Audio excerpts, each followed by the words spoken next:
زیردریایی‌ها بدون دیده شدن و ایجاد صدایی از اعماق آب‌ها حمله کرده و سپس به کمین قربانی دیگری می‌روند. از آغاز تا کنون زیردریایی‌های امروزی جزء پیشرفته‌ترین سکوهای تسلیحاتی موجود در جهان هستند.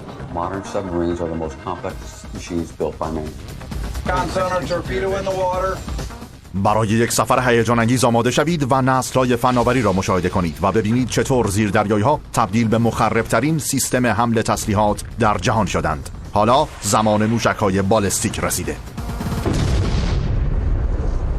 دانش جنگ افزارها. همکنون پیشرفته ترین زیردریایی جهان، زیردریایی کلاس ویرجینیا، متعلق به نیروی دریایی ایالات متحده است.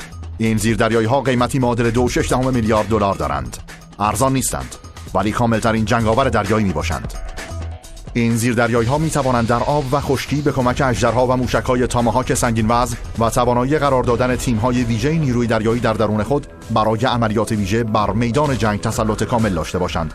آنها می‌توانند با استفاده از دکل‌های تصویری، سیستم بهینه‌سازی تصویر با اشعه مادون قرمز و سیستم مسافت‌یابی لیزری به جاسوسی دشمنان بپردازند. آنها ثمره بیش از 2 قرن درگیری‌های جهان و پیشرفت‌های علمی هستند. آنها از صف بلندی از شناورهای زیرآبی برمیخیزند که تنها به یک منظور طراحی شده بودند، تا بدون هیچ صدایی به جنگ دشمنان بروند. در این برنامه نگاهی به شجره‌نامه زیردریایی‌ها انداخته و از میان نسرهای فناوری خواهیم دید چگونه اژدرها، موشک‌های اتمی و سیستم‌های رانش پیشرفته تبدیل به مهلک‌ترین سکوی تسلیحاتی یعنی زیردریایی‌های کلاس ویرجینیا در نیروی دریایی آمریکا شدند. ساخت زیردریایی‌های نظامی طی انقلاب آمریکا آغاز شد. مستعمره‌نشینان که در برابر عظمت نیروی دریایی بریتانیا ضعیف‌تر بودند، نیاز به اسلحه‌ای داشتند تا در جنگ دریایی به آنها کمک کند. دیوید بوشنل، دانشجوی جوان دانشگاه یل، فردی بود که اولین زیردریایی تهاجمی تاریخ را طراحی کرد. در سالهای قبل از انقلاب سال 1776 بوشنل به مشکل رانش در زیر آب پرداخت، ولی با آغاز جنگ در آمریکای شمالی این فرصت را به دست آورد که به نظریه‌های خود جامه عمل بپوشاند. During the Revolutionary War, he decides that the cause of the Americans must be aided by creating something to combat the overwhelmingly powerful Royal Navy. بوشنل طراحی یک زیردریایی که بتواند در دریا به بریتانیا حمله کند را آغاز کرد، ولی به خاطر محدودیت‌های فناوری در آن زمان باید بر مشکلات بزرگی غلبه می‌کرد. He was living in a time when there were no batteries, there were no engines, and it is, as you can see, a wooden hull with a pilot who is also the engine room, who is also the fire control computer, who is also the navigation system. It is powered by a foot-operated crank, driving this propeller at the front of the submarine. Vertical motion is controlled firstly by flooding water into this tank through this lever here, and then to surface again there's a pump on each side to empty the ballast tank. None of this is very efficient. The maximum speed that this thing could achieve would probably be a lot less than 1 knot, so he was completely at the mercy of the tide or current in the river. بوشنل طراحی‌های خود را به اتمام رساند. او به کمک راهنمایی‌های بنجامین فرانکلین شناور خود را به نام لاک‌پشت ساخت. حال او و دیگر وطن‌پرستان باید هدف مناسبی را انتخاب می‌کردند. پیدا کردن این هدف کار سختی نبود. یکی از بزرگترین مزاحمان آنها ناوگان بریتانیا بود که دست به محاصره بندر نیویورک زده بود. نقشه آنها حمله به HMS ایگل، ناو فرماندهی نیروی دریایی سلطنتی بود که در نزدیکی جزیره استاتن لنگر انداخته بود.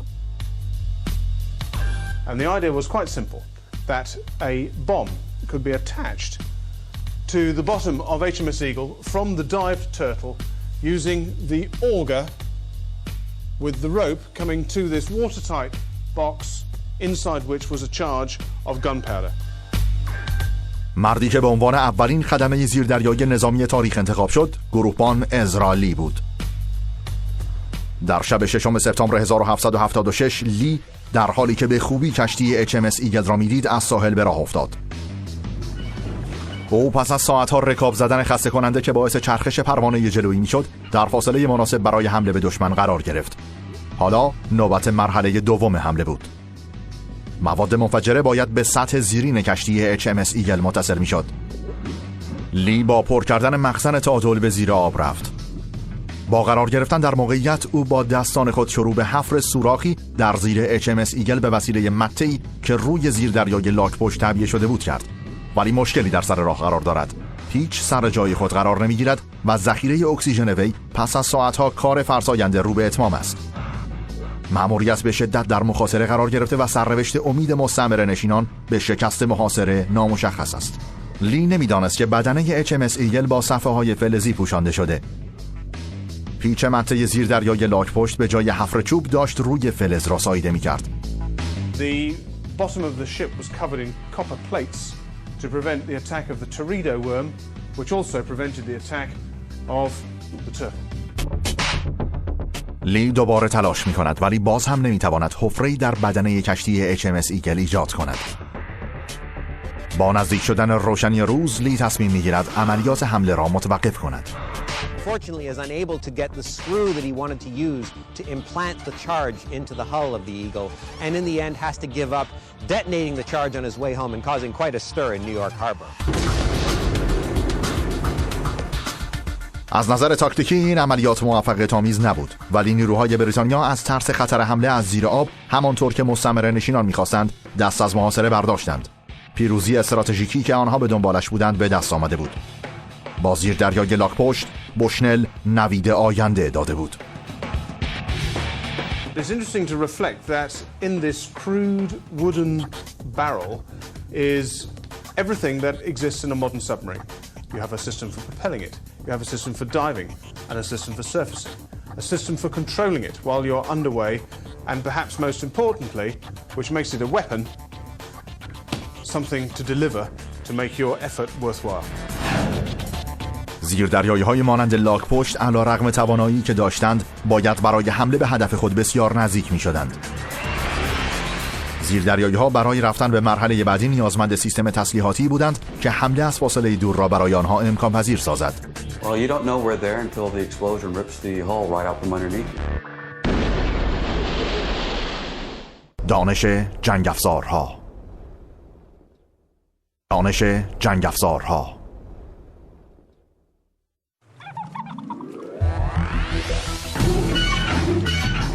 زیردریایی‌های قرون 18 و 19 برای حمله باید در نزدیکی دشمنان خود قرار می‌گرفتند. آنها سیستم تسلیحاتی نداشتند. They don't have a weapon system that they can shoot at the enemy. They literally have to propel themselves next to a warship and leave an explosive charge behind to sink the enemy vessel. این شیوه بسیار خطرناک بود چرا که احتمال زیادی وجود داشت که زیردریایی شناسایی شده و مورد تهاجم قرار گیرد. سیستم بهتری برای پرتاب مواد منفجره به سوی اهداف مورد نیاز بود تا زیردریایی‌ها بتوانند از نسل بعدی خود اسلحه جنگی توانایی بسازند. ولی زیردریایی‌ها باید تا اواسط قرن 19 هم منتظر می‌ماندند تا پیشرفت‌های علمی مورد نیاز صورت بگیرند. در دهه 1860 رابرت وایتهد مهندس بریتانیایی تسلیحاتی را طراحی کرد که از آن زمان سلاح اصلی زیردریایی‌ها شدند. اژدر خودرو. Torpedo used to mean any sort of underwater explosive. And in this case, what he does is he comes up with a way of attaching a motor to that underwater explosive so that it can steer itself towards a target and sink it. But he invented a machine which was capable of operating independently and to carry a large enough charge that it would do lethal damage to the target. وایتهد که رویاهای زیادی در سر داشت طرح خود را با اختراع برجسته دیگری پیوند داد: دینامیت. دینامیت که توسط آلفرد نوبل سوئدی ساخته شده بود و میتوانست با حجمی کمتر انفجار بزرگتری ایجاد کند، چیزی است که قدرت ضربه را به اژدرهای وایتهد اضافه کرد. This is one of Whitehead's torpedoes. It's small, it's old, and it's made of brass and copper. And essentially it consists of a warhead. In the early torpedoes it was really quite small, no more than 20 or 25 pounds. A device for setting it off, simply a percussion device.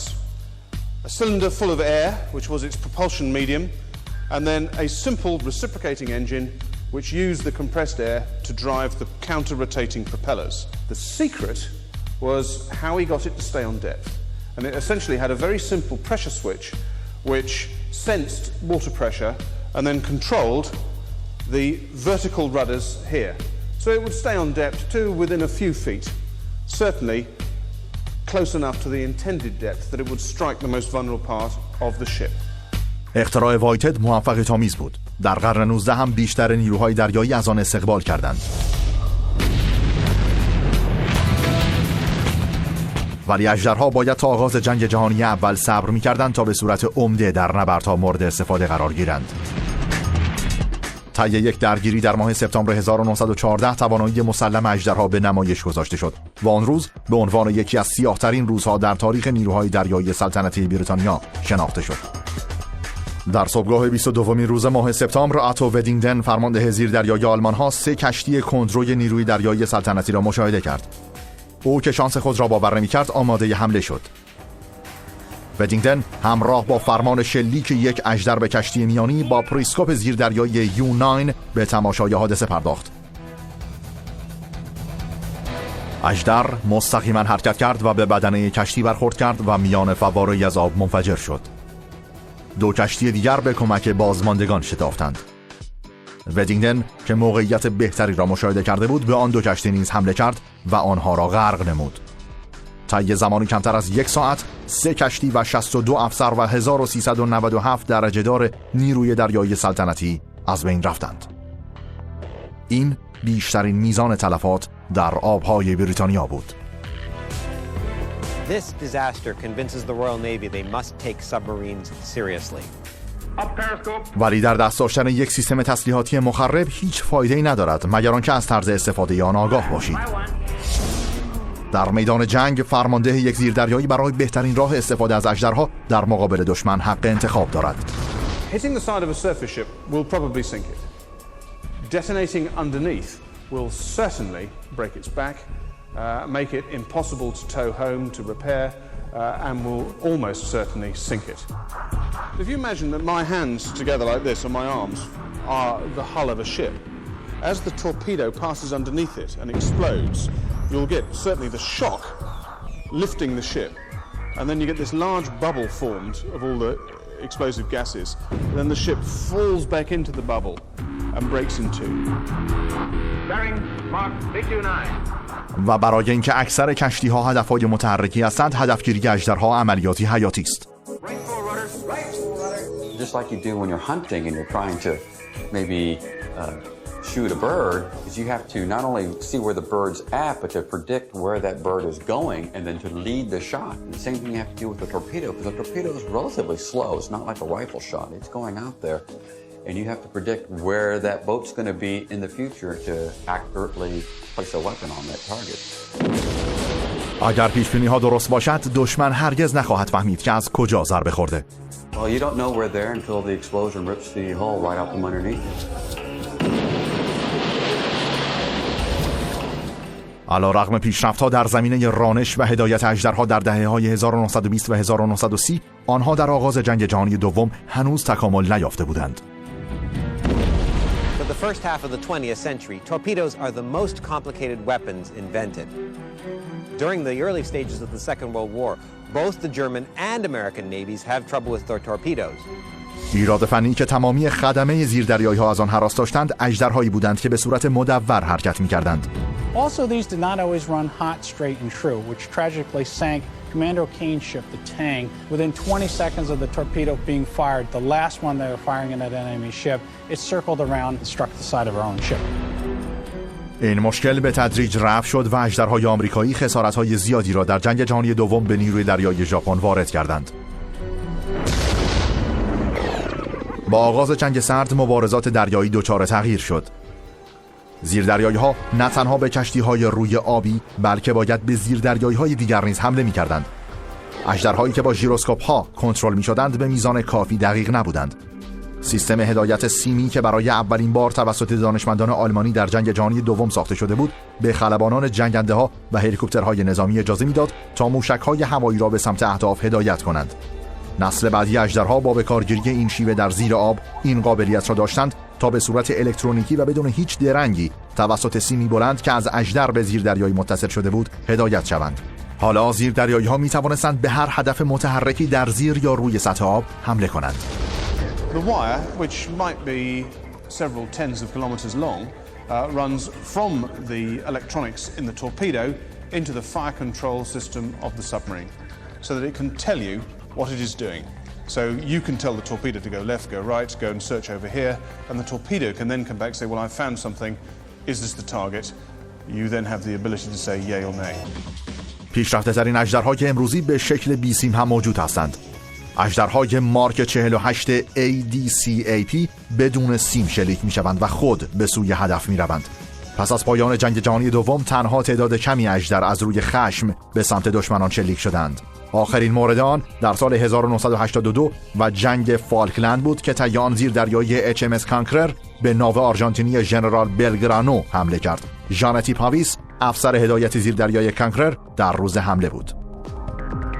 Now, the Belgrano was the ex-USS Phoenix, which had actually survived the Japanese attack on Pearl Harbor in 1941. And she was, as you might imagine, large, armored, with a great deal of watertight subdivision. And we then fell into a brief discussion. What would we fire against such a ship? کانکرر به هر دوی اژدرهای 800 پوندی آزمایش شده مارک 8S از زمان جنگ جهانی دوم و همچنین اژدرهای سبک‌وزن و با سیم هدایت شده مجهز بود. با توجه به ابعاد و قدرت هدف تنها یک انتخاب درست وجود داشت. The Mark 8 torpedo has an 800-pound warhead, and firing against an old but armored ship with a lot of watertight subdivision, you wanted to make big holes in it. And so this was the obvious torpedo to fire, which is appropriate really because there was a World War II ship attacked by World War II torpedoes fired by a Cold War submarine. Having shadowed her overnight and got permission to fire, we closed to what was actually an ideal firing position at a range of probably around 1,400 yards, which is rather less than a mile. And we fired 3 of these torpedoes, of which 2 hit. طی 45 سال اول قرن 20 اژدرها به مراتب توانایی خود را نشان داده بودند. ولی آنها با آغاز جنگ سرد تحت شعاع نسل جدیدی از سلاح‌ها با قدرت‌های تخریب غیر قابل تصور قرار گرفتند. That weapon is so powerful, it makes them think twice before taking any type of aggressive action. دانش جنگ افزارها. جنگ افزارها.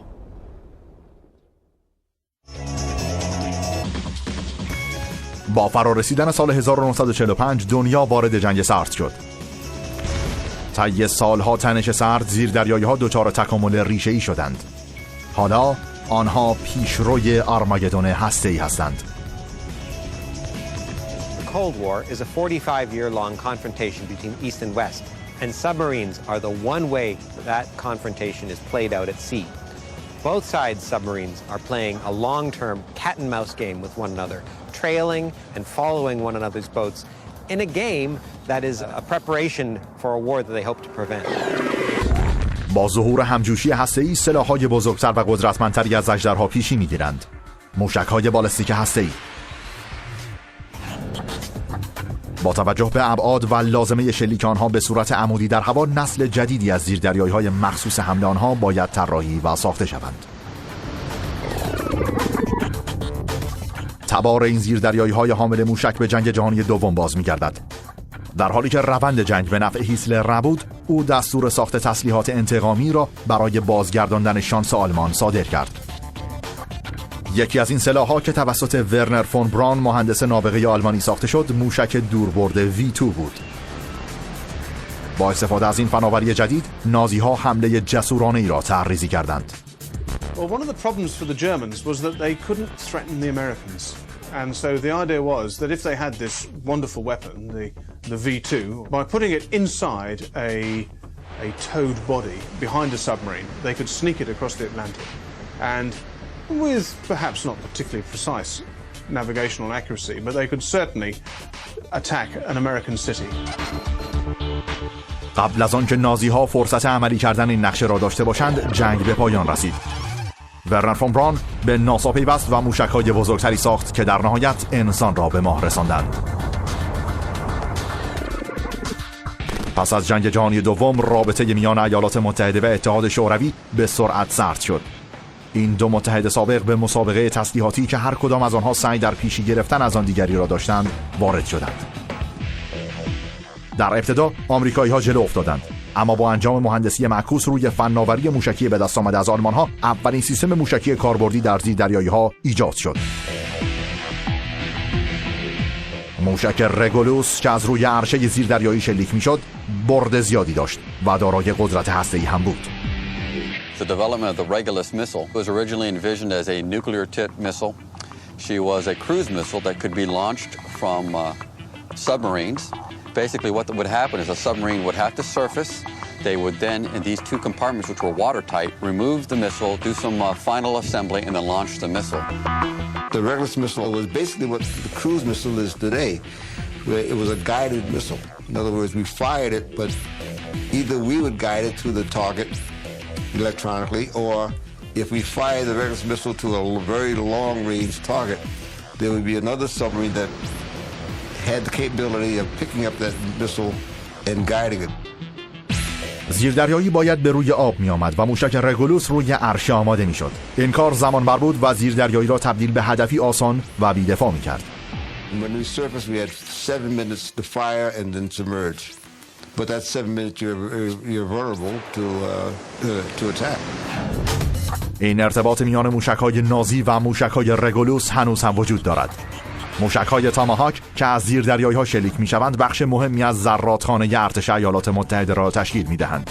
We can basically go off somebody's coast and at a moment's notice launch a series of Tomahawk cruise missiles taking out key communication centers, command and control nodes, all of those things to basically pave the way for the rest of our Navy to come in and do what they need to do. زیاد طول نکشید که شوروی پاسخ موشک رگولوس را بدهد.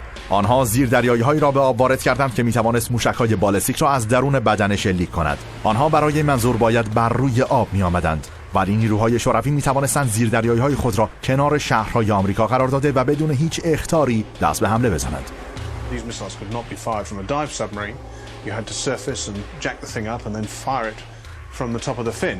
But nevertheless, they did it. زیردریایی‌های موشک بالستیک انداز جدید شوروی خطری جدی ایجاد کردند و تا پایان دهه 1950 به نظر می‌رسید که جنگ سرد به اوج خود خواهد رسید. ایالات متحده باید پاسخ این تهدید را میداد. آنها باید راهی پیدا می‌کردند تا جلوی آغاز حمله از سوی شوروی را بگیرند. راه حل آنها این بود که موشک‌های هسته‌ای را با سکوی هسته‌ای وارد آب کنند تا بتوان آنها را از زیر آب شلیک کرد.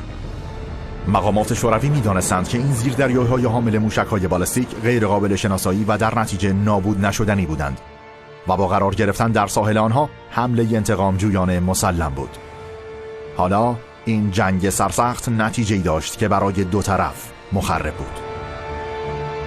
The fact that that weapon is so powerful is a major deterrent. It kind of bottles up your enemy, makes him think twice before taking any type of aggressive action.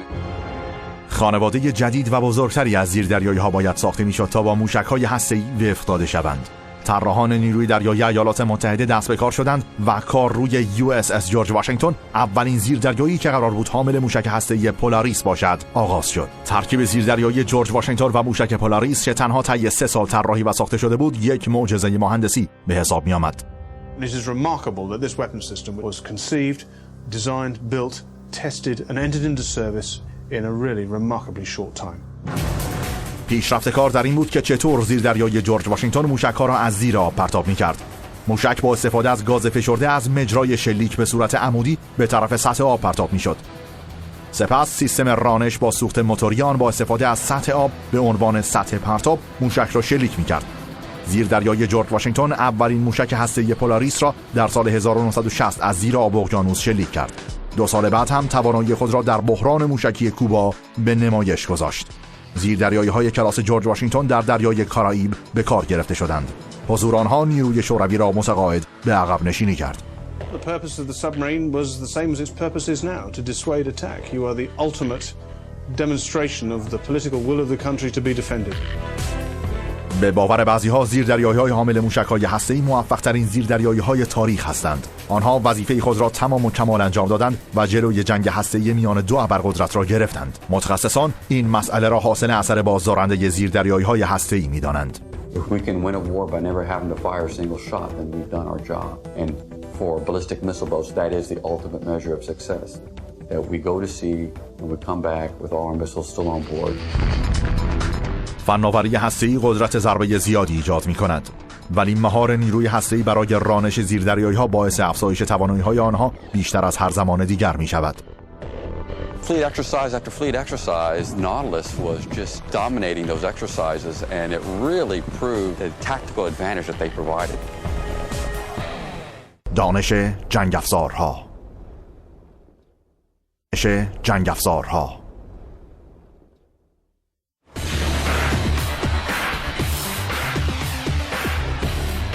یک زیردریایی هر چقدر هم مهلک باشد، تنها در صورتی که بتواند به سرعت و بدون سر و صدا به هدف خود برسد مؤثر است. اولین زیردریایی‌ها توسط انسان‌های درون آنها به کار می‌افتادند. Earliest submersibles are propelled only by human muscle power, and this creates severe problems. It's very demanding work indeed. The air becomes increasingly foul, and they are very slow-moving vessels indeed. راه جدیدی برای رانش مورد نیاز بود که در سطح آب به زیردریایی سرعت زیادی ببخشد و زیر آب هم مؤثر باشد. 100 سال طول کشید تا فردی بزرگترین اختراع قرن 19 را با نام زیردریایی پیوند داد. نام او جان فیلیپ هالند بود. John Holland was born in a period of great technical change. He was surrounded by people who had produced the key elements of a submarine. The battery had been known about for some time. The electric motor had been invented some 40 years beforehand by Michael Faraday, and the idea of a torpedo, a usable weapon, had been invented by Whitehead. The final thing to be invented really was the internal combustion engine. And so in John Holland we have the first practical warfighting submarine.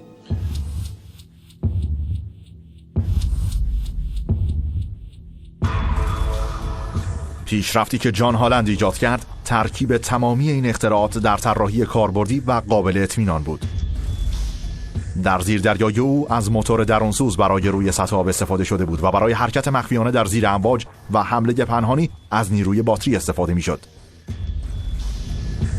John Holland's submarine is actually the first really modern submarine. It's remarkably fish-like in appearance. It's got a hydrodynamic hull, it's streamlined, but it is actually equipped with a dynamite gun that gives it a weapon that it can fire at a distance, a very useful thing indeed for a warship. ذکاوت طراحی هلند در سال 1900 به رسمیت شناخته شد و به نیروی دریایی ایالات متحده به نام USS هلند وارد شد. این زیردریایی الگوی تمامی زیردریایی‌های الکتریکی با موتور درونسوز بعدی شد. ولی یک زیردریایی با موتور درونسوز نقطه ضعفی دارد که خطری برای بزرگترین قدرت آن است: مخفیانه بودن آن. The key ability for a diesel-electric submarine is that the batteries are only really useful for about a day. After that, they've lost their charge and can no longer power the submarine.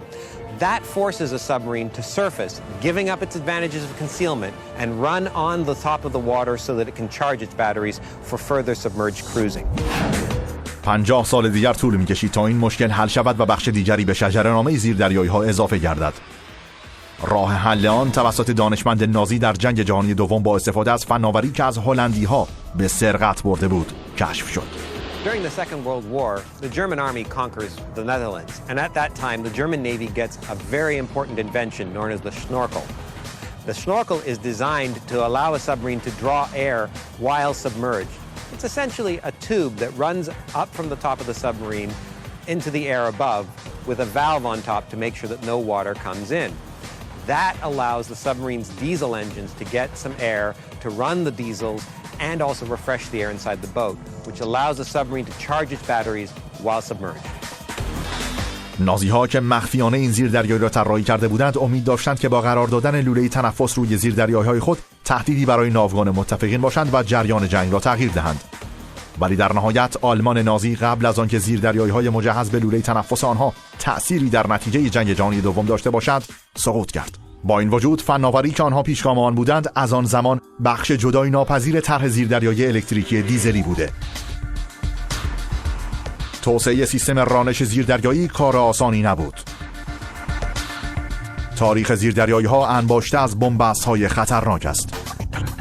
During the Second World War, in an effort to come up with a more powerful propellant, the Germans experiment with hydrogen peroxide. As it turns out, hydrogen peroxide propulsion is a dead end. It is too volatile a mixture, and putting something that explosive inside a submarine hull is very dangerous. ناپایداری این ماده شیمیایی خطرناک باعث تخریب زیردریای روسی کورسک در حادثه‌ای تلخ در سال 2000 شد. یک اژدر این زیردریایی که با آب اکسیژن کار می‌کرد درون بدن منفجر شد و آن را شکافت و باعث مرگ 118 خدمه زیردریایی شد.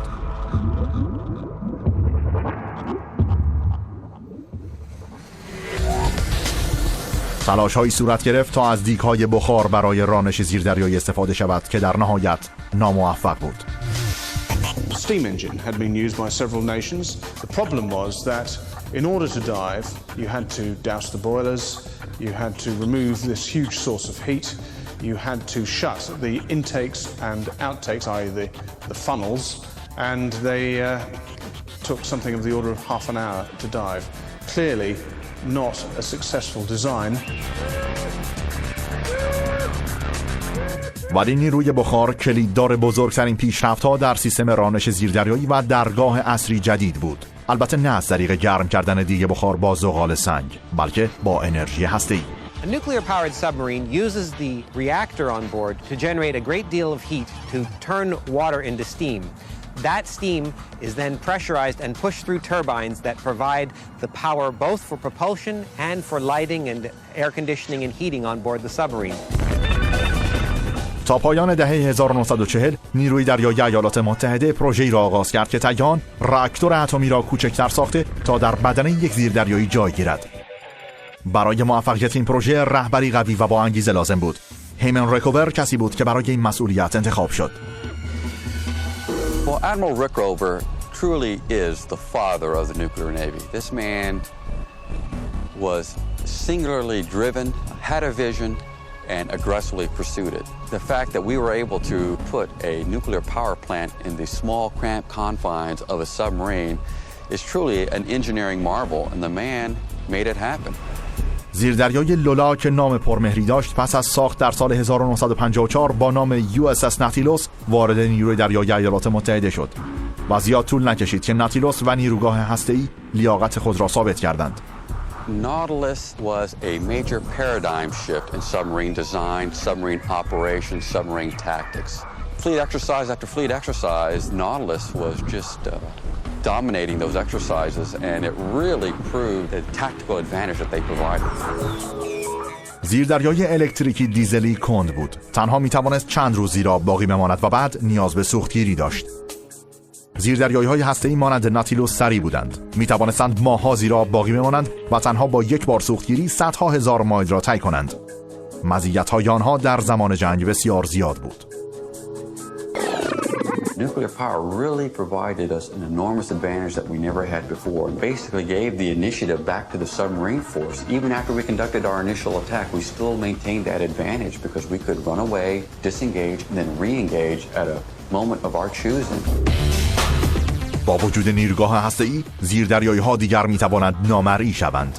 می‌توانند تا عمق پایین‌تری بروند و از همیشه سریع‌تر باشند و برای کشتی‌های سطحی که به دنبال آنها هستند، شکار سخت‌تری باشند. With all the depth charges, all the mines, all the surface ships, all the aircraft in the world don't do you any good if you don't know where the submarine is, and all you end up doing is killing a bunch of fish. دانش جنگ افزارها. جنگ افزارها.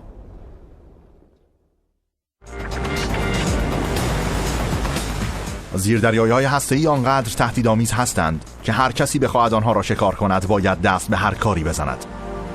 The threat posed by a submarine creates a whole series of problems for any surface navy that it's attacking. Just the mere presence of a submarine forces that fleet to fundamentally change how it's going to operate at sea, to adopt all sorts of measures designed to defeat the submarine, and to allocate forces to protect itself from those submarines while at sea. این تدابیر طراحی شدند تا تهدیدات زیرآبی را با استفاده از ردیاب‌های صوتی، رادارها، مواد منفجره عمقی و نیروهای شکار و انهدام زیردریایی‌ها شناسایی و شکست بدهند. این بدین معنی است که در زمان جنگ ناوگان زیردریایی به خاطر اینکه یکی از خطرناکترین شاخه‌های نیروی نظامی است، بدنام است. در جنگ جهانی دوم نیروی دریایی ایالات متحده 52 زیردریایی به بیش از 3600 نفر از افراد خود را از دست داد. در همان جنگ نیروی زیردریایی آلمان دچار 75% تلفات شد و 30,000 خدمه و بیش از 1000 زیردریایی خود را از دست داد که این شاخه از نیروهای مسلح را پس از نیروهای کامازاکی ژاپنی‌ها تبدیل به دومین خطرناکترین شاخه در جنگ‌های مدرن می‌کند. فناوری نابودی زیردریایی‌ها از 100 سال پیش آغاز شد که دامنه آنها از شیوه‌های مضحک تا روش‌های بسیار کارآمد است. در جنگ جهانی اول نیروی دریایی سلطنتی برای مبارزه با این تهدید از حیوانات استفاده کرد. آنها امید داشتند که بتوانند پستانداران دریایی و پرندگان را آموزش دهند تا زیردریایی‌های دشمن را شناسایی کرده و کشتی‌های سطحی را از وجود آنها باخبر کنند. There were a variety of eccentric ideas as to how to deal with this. For example, ships would tow a small model of a submarine which was stuffed with fish, and then a propeller-operated knife would cut up the fish and distribute it, encouraging seagulls to cluster around a submarine or a periscope. وقتی ترتیب حیوانات برای پیدا کردن دشمن به بنبست رسید، نیروی دریایی سلطنتی تصمیم به تغییر مسیر گرفت. به جای سراغ دشمن رفتن، چرا دشمن را به طرف خود نیاوریم؟ کشتی‌های طعمه که کشتی‌های کیو نام داشتند، در آب‌هایی که زیردریایی‌های آلمان‌ها در آنجا فعال بودند به گشت‌زنی فرستاده می‌شدند. کشتی‌های کیو معمولاً کشتی‌های تجاری بودند که اسلحه به صورت مخفی در آنها جاسازی شده و خدمه آنها هم ملوان نیروی دریایی سلطنتی بودند. Someone came up with the idea of disguising merchant vessels who would then attract the attention of a U-boat. And the U-boat would then come in on the surface to take it out by gunfire, at which point all the heavily disguised guns, which could be disguised as funnels or sheep pens, all sorts of things we used, would fall away. There's the gun, bang. علیرغم این ایده مبتکرانه، کشتی‌های کیو خیلی موفق نبودند. در جنگ جهانی اول به ازای 38 کشتی کیو که از بین رفت، تنها 19 زیردریایی نابود شد. واضح بود که حیوانات دستآموز و کشتی‌های طعمه برای مبارزه با زیردریایی‌ها کافی نبودند. باید روش قابل اطمینانی برای شناسایی زیردریایی‌ها در زیر آب پیدا می‌شد. اولین نسل فناوری ضد زیردریایی در جنگ جهانی اول کار خود را آغاز کرد. ردیاب صوتی.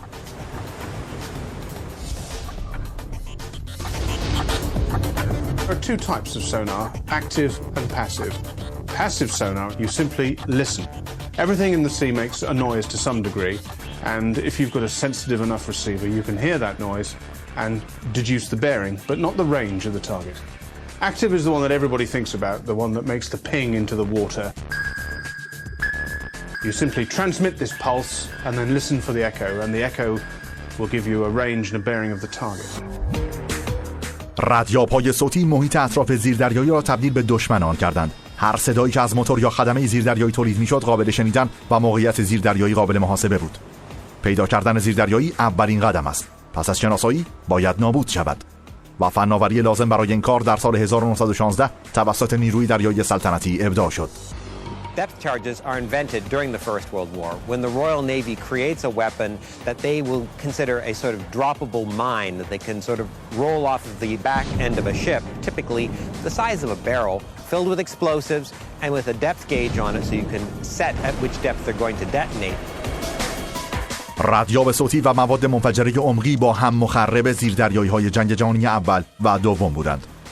یک بمب عمقی دقیق میتوانست بدنه زیردریایی را بشکافد و یا چنان آسیبی به آن برساند که راهی جز به روی آب آمدن و روبرو شدن با اسلحه یک ناوشکن نداشته باشد.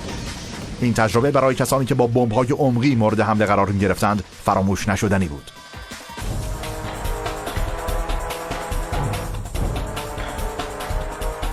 We were down in the southern part of the Philippines, but we sighted a convoy with 2 destroyers and 2 merchantmen, and we fired at them. As soon as we hit that first one, why, these 2 destroyers came after us. We were in 130 feet of water, and we were laying on the bottom, and you could hear the screws of the destroyers running over us.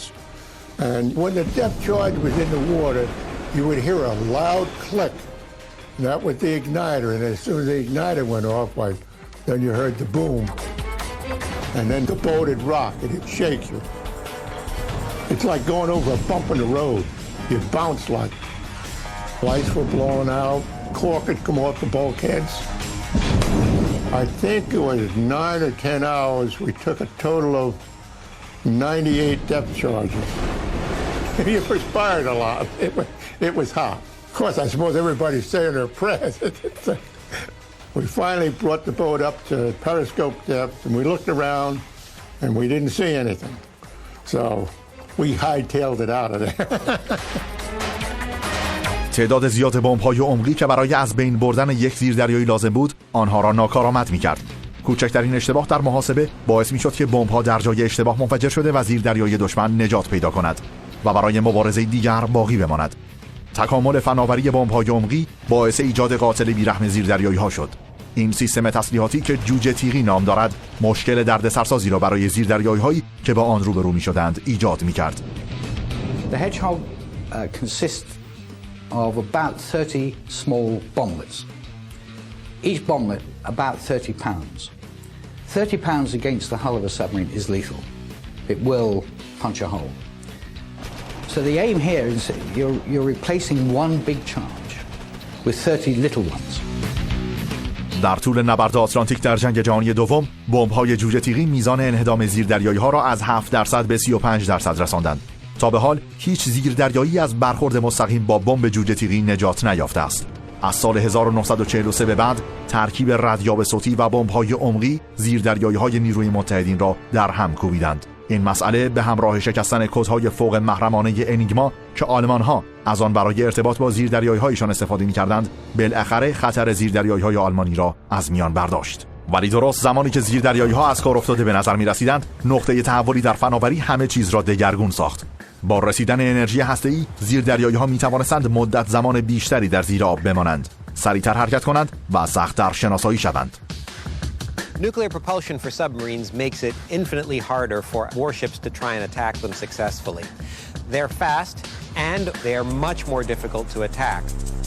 شراکت ردیاب‌های صوتی و بمب‌های عمقی دیگر نمی‌تواند نقش مهمی در مبارزه با تهدیدات زیرآبی باشد. All the depth charges, all the mines, all the surface ships, all the aircraft in the world don't do you any good if you don't know where the submarine is, and all you end up doing is killing a bunch of fish. راه حل کسانی که به دنبال شکار زیردریایی‌ها بودند ساده بود. ساخت زیردریایی‌هایی برای شکار زیردریایی‌ها. نسل بعدی زیردریایی‌های نظامی که به نوع خودشان حمله بر می‌شدند تنها به یک منظور ساخته شده بودند: اینکه زیردریایی‌های دشمن را شناسایی و منهدم کنند. The idea of sub versus sub was developed soon after World War II. We realized that submarines were going to become a much greater threat than they were during World War II. Today, the best anti-submarine weapon we still have in our arsenal is another submarine. از زمان جنگ سرد زیردریایی‌های شکاری و انهدامی مخصوص که SSN نام دارند به صورت پنهانی در میان اقیانوس‌ها به دنبال زیردریایی‌های حامل موشک بالستیک دشمن بودند. It's only with the Cold War that submarines have sophisticated enough technology to really become true hunter-killers, allowing them to pursue, track, and, if need be, sink one another. حالا در قرن 21 چیزهای زیادی نمیتوانند به زیردریایی‌ها آسیب برسانند، ولی تهدیدات علیه دموکراسی غرب همچنان واقعی و به سرعت در حال افزایش هستند. آنچه بعد از پایان جنگ سرد نیاز داریم کلاسی از زیردریایی هاست که بتواند از پس هر مأموریتی که به آنها واگذار می شود برآید. مأموریت‌های استراق سم، جاگذاری فوری، مبارزات ضد زیردریایی و حملات زمینی. چنین زیردریایی‌هایی در کلاس ویرجینیا قرار می‌گیرند. Now you find submarines getting in close, delivering special forces, shadowing and gathering intelligence on surface ships and things like that. And the Virginia are the first submarines to be completely designed post the Cold War. So they reflect this new emphasis. زیردریایی‌های امروز جمع اجزای خود هستند. با کنار هم قرار دادن شاخه‌های شجره‌نامه آنها خاستگاه منحصر به فرد زیردریایی‌ها نمایان می‌شود. مواد منفجره شیمیایی باعث ایجاد اژدرها شدند. تکنولوژی موشکی باعث تولید زیردریایی‌های حامل موشک‌های بالستیک شد. زیردریایی‌های ضد رادار هسته‌ای به زیردریایی‌های کلاس USS ویرجینیا مهلک‌ترین سکوی تسلیحاتی جهان تبدیل شدند. از نظر جنگ افزار شناسی این زیردریایی در نوع خود بهترین است.